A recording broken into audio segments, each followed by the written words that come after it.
आज हम सब अपनी डेली लाइफ में ईमेल का इस्तेमाल करते हैं।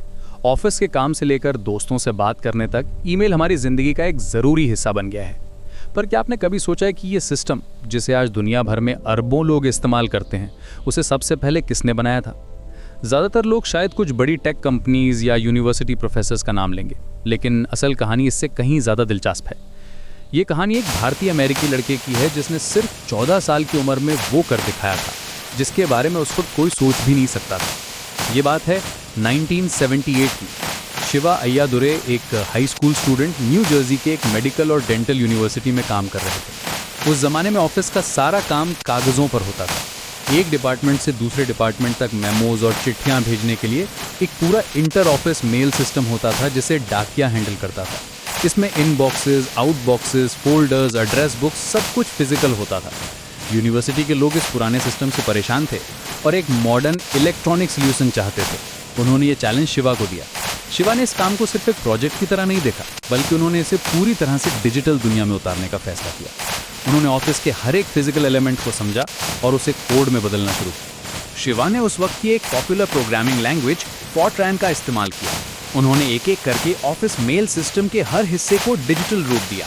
उन्होंने एक इनबॉक्स बनाया जहां मैसेजेस आते थे, एक आउटबॉक्स जहां से मैसेजेस भेजे जाते थे, फोल्डर्स जहां मैसेजेस को ऑर्गेनाइज किया जा सकता था, और एक एड्रेस बुक जिसमें कॉन्टैक्ट सेव होते थे। उन्होंने मेमोज लिखने और अटैच करने का फीचर भी बनाया। ये सब कुछ वैसा ही था जैसा आज हम इस्तेमाल करते हैं। ये कोई छोटा मोटा काम नहीं था।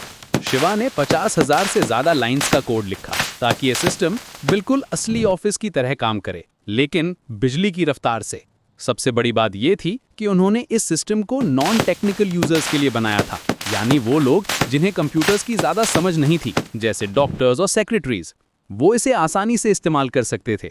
उन्होंने अपने इस इन्वेंशन को एक सिंपल और सीधा नाम दिया, ईमेल, और 1982 में उन्होंने इसे ऑफिशियली अपने नाम पे कॉपीराइट भी करवा लिया। शिवा अय्यादुराई की कहानी और भी खास हो जाती है जब हम उनके बैकग्राउंड को देखते हैं। उनका जन्म मुंबई में हुआ था और वो एक इमिग्रेंट के तौर पर अमेरिका आए थे। छोटी उम्र से ही उनमें टेक्नोलॉजी को लेकर एक गजब का टैलेंट था। उन्होंने एक ऐसी प्रॉब्लम को सॉल्व किया जिसे बड़ी बड़ी कंपनियां भी नहीं सुलझा पा रही थी। उनका बनाया हुआ ये ईमेल सिस्टम सिर्फ मैसेजेस भेजने का एक तरीका नहीं था, ये एक पूरा पैकेज था जो ऑफिस कम्युनिकेशन को पूरी तरह से बदलने की ताकत रखता था। ये पहला ऐसा सिस्टम था जिसने फिजिकल मेल के पूरे प्रोसेस को इलेक्ट्रॉनिक फॉर्मेट में हूबहू दोहराया था। कई सालों तक उनकी इस अचीवमेंट को वो पहचान नहीं मिली जिसके वो हकदार थे, लेकिन 2012 में अमेरिका के सबसे प्रतिष्ठित संस्थानों में से एक स्मिथसोनियन इंस्टीट्यूशन ने उनके काम को फॉर्मल तौर पर मान्यता दी। स्मिथसोनियन ने शिवा के बनाए हुए ओरिजिनल डॉक्यूमेंटेशन, सोर्स कोड और उनके नोटबुक्स को अपने कलेक्शन में शामिल किया। ये इस बात का सबूत था कि एक 14 साल के भारतीय लड़के ने ही दुनिया को वो तोहफा दिया था जिसे आज हम ईमेल के नाम से जानते हैं। ये कहानी हमें बताती है कि इनोवेशन उम्र या रिसोर्सेज का मोहताज नहीं होता, ये बस एक ब्रिलियंट आइडिया और उसे हकीकत में बदलने के जुनून से पैदा होता है। After that, a new house transformation is ready to see. Luxurious 4-bedroom home. Let's tour the interior.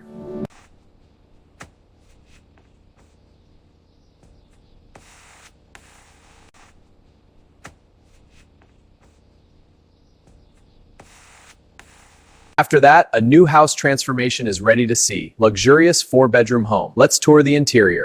After that, a new house transformation is ready to see. Luxurious 4-bedroom home. Let's tour the interior. After that, a new house transformation is ready to see. Luxurious 4-bedroom home. Let's tour the interior.